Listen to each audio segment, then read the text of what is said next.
Eu, por mim, sinto a pele como um terno, um hábito fraterno, um costume propício e não um vício. Eu, por mim, sinto a pele nem fardo, nem farda, apenas embalagem feita para viagem. Sinto a pele como um fato da cor do homem, da história, da luta e da vitória. Mas um outro Brasil, o dos bancos e usinas, cujo avô partiu um dia lá do Porto para violar-lhe a avó na foz do rio Volta, esse Brasil cafuso de mãe mameluca, se mira na Lagoa da Tijuca e vê a par da pele alva como açúcar. Poema Incursões sobre a Pele, de Ney Lopes. A obra de Ney Lopes é o tema do Ciência e Letras de hoje, um programa resultado da parceria entre o Canal Saúde e a editora Fiocruz.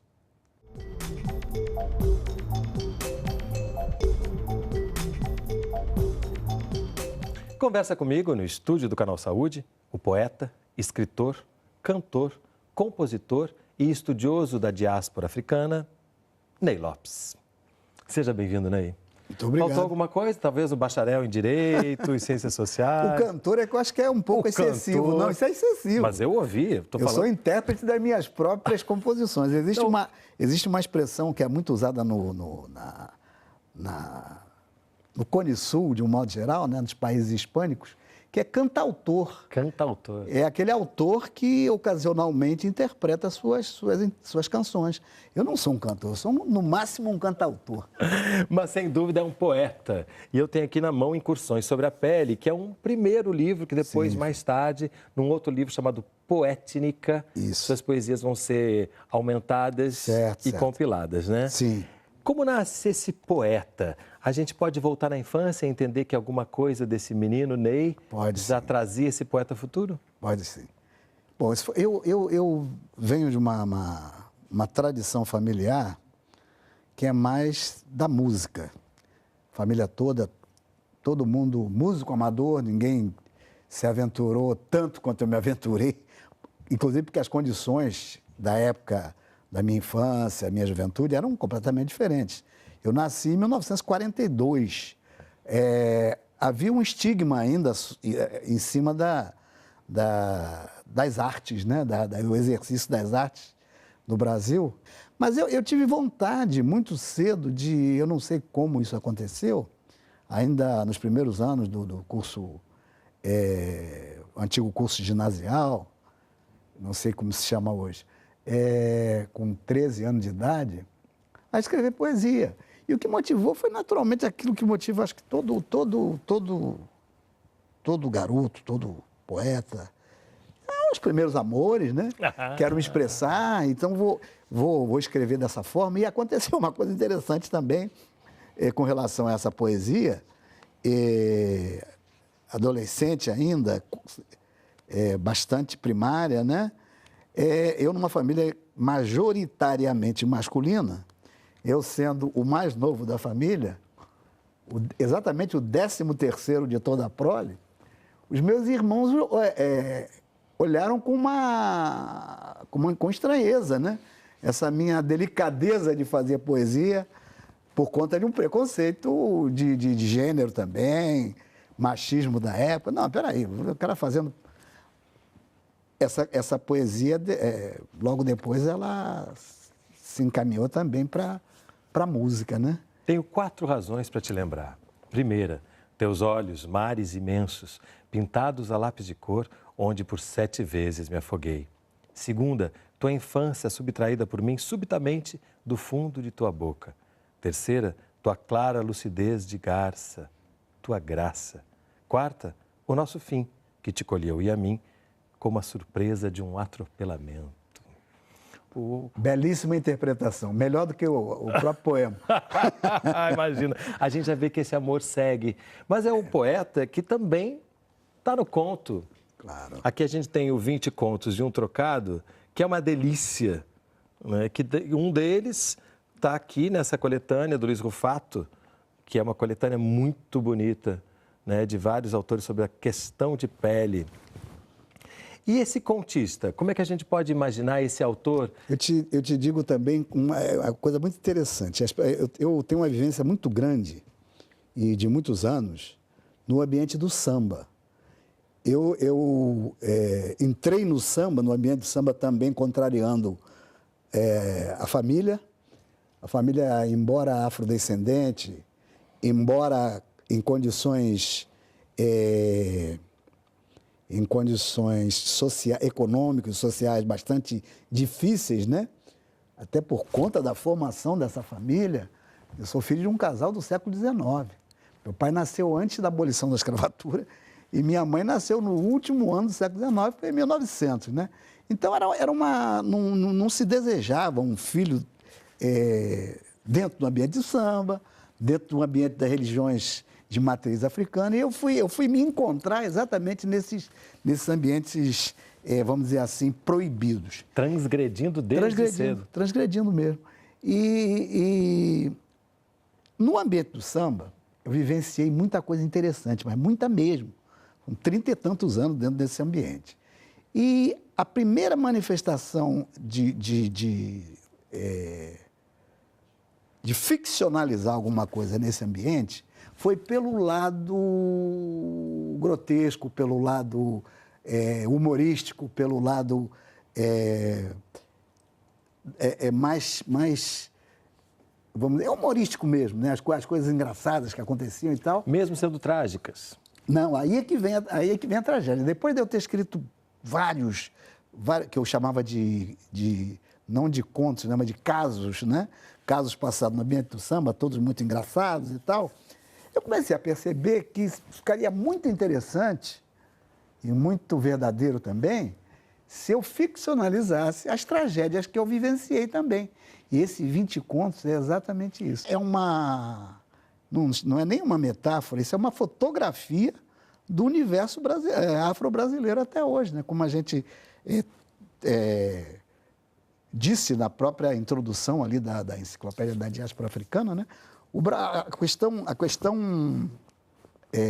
africana no Brasil, a questão afro-brasileira, é ainda uma grande interrogação, um grande problema a ser resolvido, né? As pessoas nunca atacam essa questão da maneira que deve ser atacada, né?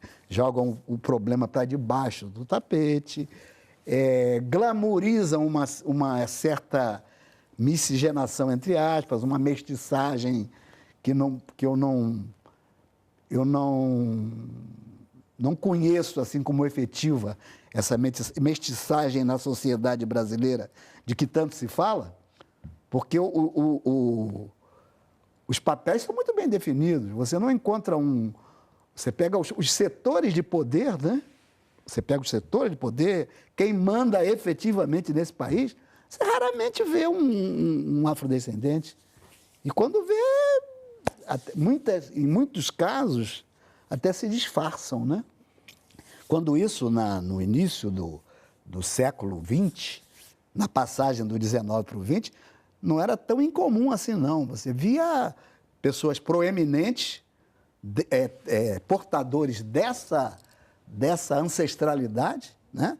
Dessa informação genética, vamos dizer assim, que evidentemente não se expunham tanto, não brandiam essa origem, porque é uma origem estigmatizada pela escravidão. Mas havia muito mais afrodescendentes proeminentes vamos dizer assim, na direção da sociedade brasileira, o que não há mais. E muitas vezes, além do próprio desejo de não parecer tão negro, para não sofrer tanto aquele preconceito, ainda vem associado à política real de branqueamento que aconteceu do Estado, né? Como um objetivo claro de branquear a população brasileira. Tem um episódio histórico da década de 10, um funcionário do governo brasileiro, diretor do Museu Nacional, participando de um congresso na Inglaterra, ele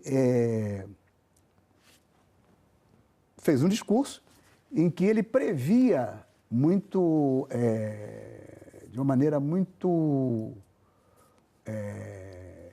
otimista dentro do pensamento dele, de que no ano 2000 o Brasil já não teria mais negros, né? Isso foi dito, foi escrito, está publicado em em várias fontes aí importantes. Segundo ele, estaria livre. Livre da marca, exatamente isso. E houve toda políticas, né, de Estado no sentido que isso acontecesse, e aconteceu realmente. Quer dizer, não aconteceu do jeito que se queria. Queria que não houvesse mais negros, mas os negros continuaram se reproduzindo, né, mas não alcançaram os patamares que deveriam ter alcançado, e a sociedade é profundamente excludente até hoje. Né? Nesse sentido, as coisas permanecem assim, né? Você falou em discurso, você também fez um discurso em maio de 2010 na Academia Brasileira de Letras, uma conferência chamada Negro na Literatura Brasileira, Autor e Personagem. Isso. A gente está falando aqui desse Brasil que teima em não mudar e teima em não botar realmente o dedo nessa ferida, que como é a causa da maioria dos problemas, provavelmente é daí que virá a solução também. Certo. Portanto, um dos caminhos é a literatura. A partir da literatura, com o negro como escritor, com o negro como protagonista, a gente também pode abrir alguns caminhos para que mentes e corações comecem a mudar? Eu acho que isso ajuda, né? Agora, que seja uma coisa determinante, não, eu acho que não. É muito pouca força, né? Eu não sou otimista de achar que a literatura pode mudar. Mesmo assim, é importante contar essas histórias, e sob o ponto de vista de quem as vive e viveu, é importante que haja essa participação, mas não quero dizer que isso vai solucionar o problema. Claro, né? Não é tão simples assim, né? Quem dera fosse, né? Rio Negro 50, aqui já estamos agora, pulamos do poeta para o contista e do contista para o romancista. Esse é apenas um dos seus romances. Que história tem aqui dentro, né? Eu um dia me dei conta, eu estava conversando com uma pessoa que eu tinha sido apresentado naquele dia, e ela tinha participado de um momento muito interessante da vida cultural afro-carioca, né? Que eram os espetáculos dos musicais de Carlos Machado, principalmente, Silveira Sampaio, isso na década de 50, quando a aristocracia, o Café Society, como dizia antigamente, ia para as boates onde eram encenados esses musicais e se deliciavam com o que acontecia lá nesse ambiente em termos de música. Era um ambiente teatral em que o samba estava muito presente, era um ambiente teatral em que havia uma presença muito grande de protagonistas afrodescendentes, e eu um dia me dei conta de que esse momento, essa década, foi uma década de predominância. Embora o racismo fosse muito mais escancarado, né? Embora a discriminação fosse efetiva, você vê isso pelos jornais da época, o combate às religiões afro-brasileiras era uma coisa flagrante. Mas havia uma presença. Nos palcos havia uma presença maior na literatura, havia uma presença maior no jornalismo, havia coisas surgindo no ambiente afro-carioca que foram determinantes, como, por exemplo, as escolas de samba, né? A transformação das escolas de samba. E uma coisa que eu achei fundamental para encaminhar a minha narrativa é que o grande fato marcante da década de 50 no Brasil, que foi o suicídio do presidente Getúlio Vargas, tinha como protagonista, atrás dessa história, um negro. Pode-se dizer que fosse um bandido, sei lá, um malfeitor, pode-se dizer tudo, mas era um personagem importante, foi um personagem determinante, Gregório Fortunato. Então, está aí a história dele, está aí essas transformações das escolas de samba, está aí a presença das religiões africanas na sociedade. Essa década é quando o culto de Iemanjá na praia começa nessa época. Eu vou fazer uma pequena pausa, inclusive pegar um gancho, já que você falou de escolas de samba, um gancho que eu vi numa outra entrevista sua em que você disse que lá em casa, quem paga as contas do intelectual é o sambista. Então, no próximo bloco, a gente vai falar mais sobre Ney Lopes, o sambista. Não sai daí, a gente vai fazer um breve intervalo, mas volta já.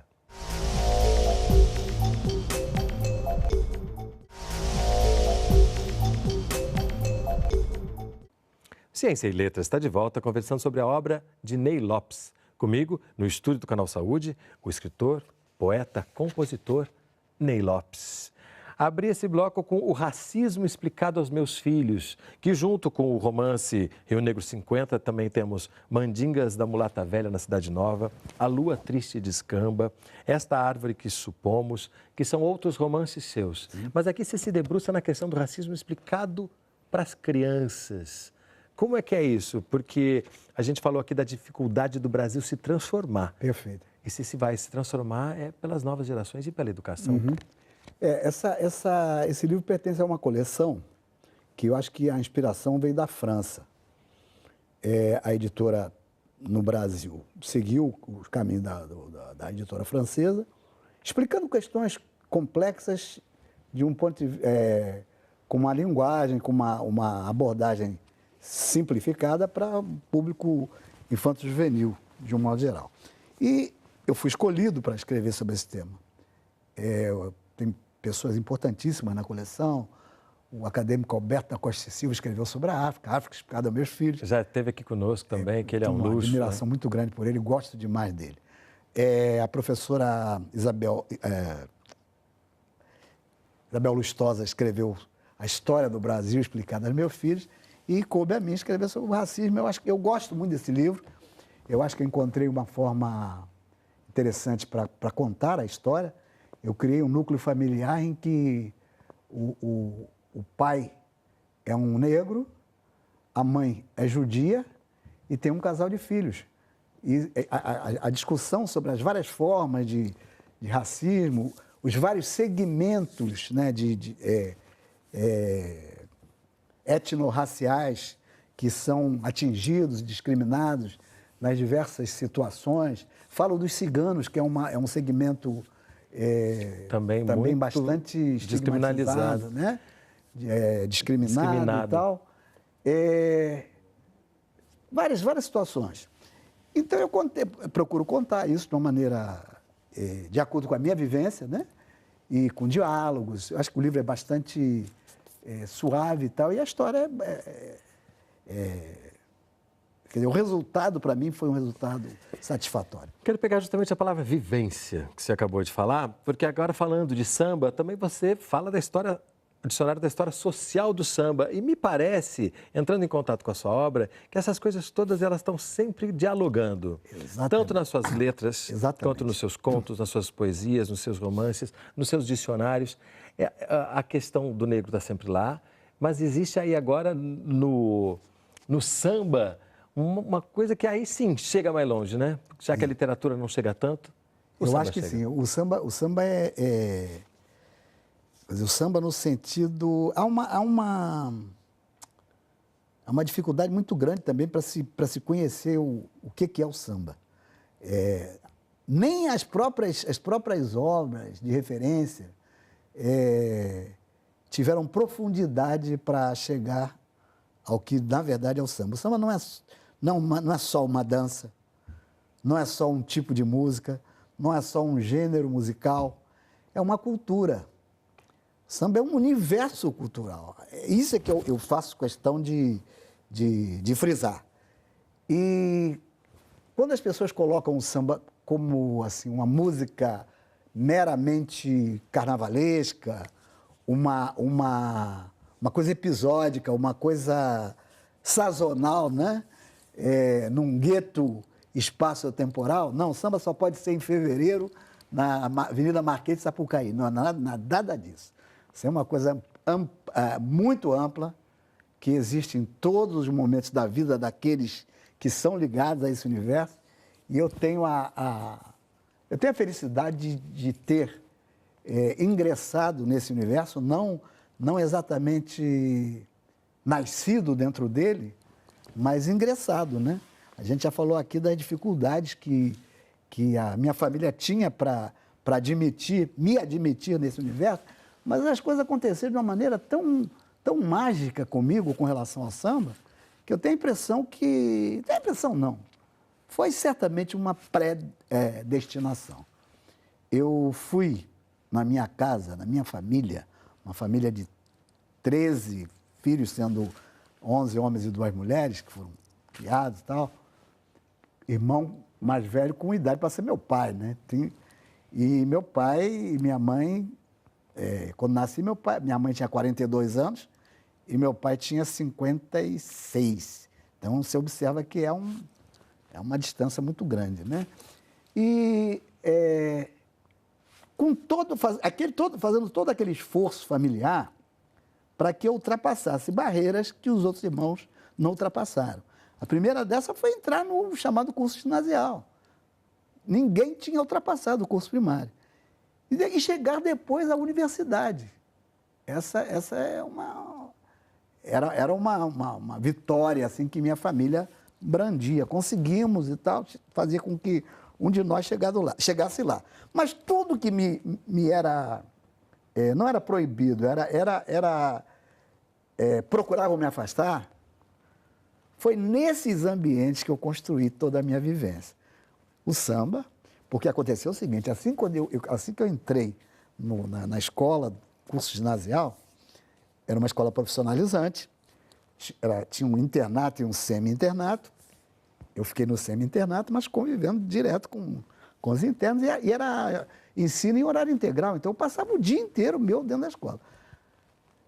Foi a primeira vez que eu tive contato direto com meninos negros de comunidades do samba.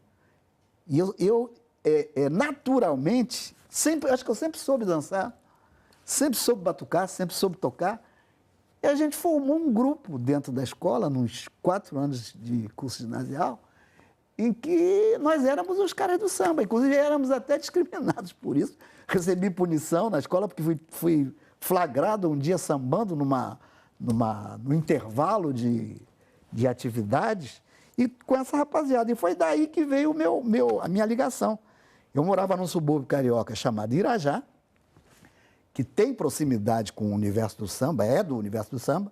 As escolas de samba Império Serrano e Portela são bastante próximas. Tinha na minha família extensa uma senhora que saía na escola de samba Portela, foi uma pessoa importante, conhecida dentro da Portela. E, no entanto, eu, por conta dessas amizades de infância, eu fui me ligar à escola de samba acadêmico Salgueiro, totalmente distante do meu núcleo original de família. Então, eu acho que foi uma predestinação, né? Eu ter ido para a chamada escola, a escola convencional, a escola de instrução formal, né? E dentro dessa escola ter tido acesso a outra instrução, que é a instrução do mundo do samba. Do próprio samba em si, que fez esse intelectual sambista, que inclusive depois, num determinado momento, ganha o título de doutor honoris causa pela Universidade Federal do Rio de Janeiro. Sim. Então esse percurso esperado foi mais do que completado. Foi sim. Eu não vou anunciar, mas estou aguardando outro título de uma universidade um pouco mais distante, que quando esse título foi conquistado, essa universidade é uma cidade do grande Rio de Janeiro, né? Universidade Federal Rural do Rio de Janeiro. E, por acaso mesmo, essa universidade é perto da minha residência. E um jornalista malicioso disse que eu tinha ganho um título numa universidade perto da minha casa. Então, eu estou prestes a receber um outro, não vou anunciar aqui agora, porque a gente não sabe o que vai acontecer daqui para adiante, né? Que é bastante distante de onde eu moro. Aquele 13º filho chegou bem mais longe do que esse jornalista imagina, né? A gente vai chegando. Mas, Ney, eu acho que a gente consegue, nesse programa, dar uma dimensão da obra que vai além do sambista. É uma obra que passa pela poesia, pelo conto, pelos romances. Sim. E por essa preocupação de entender o samba muito além de uma música. Uma observação. Tem uma tônica nessa obra toda aí, que são obras de referência. Eu já escrevi vários dicionários.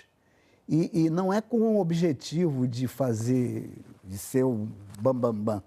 Não. É de criar instrumentos para que os pósteros tenham mais instrumentos, né? Tenham mais ferramentas para quebrar essas barreiras que eu, por mim, venho quebrando. Uma dessas obras de referência chama-se Enciclopédia Brasileira da Diáspora Africana e eu vou lhe convidar para permanecer aqui, porque a gente vai fazer mais um programa agora a partir desta obra de referência, trazendo todo esse universo aqui para um papo como esse que acabamos de ter. Obrigadíssimo pela presença por esse programa e a gente se encontra no próximo. Eu que te agradeço.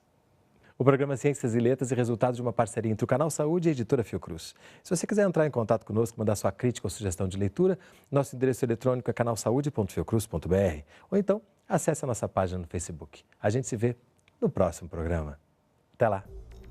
Para entrar em contato com a Editora Fiocruz, acesse www.fiocruz.br/editora ou ligue para 21 3882 9007.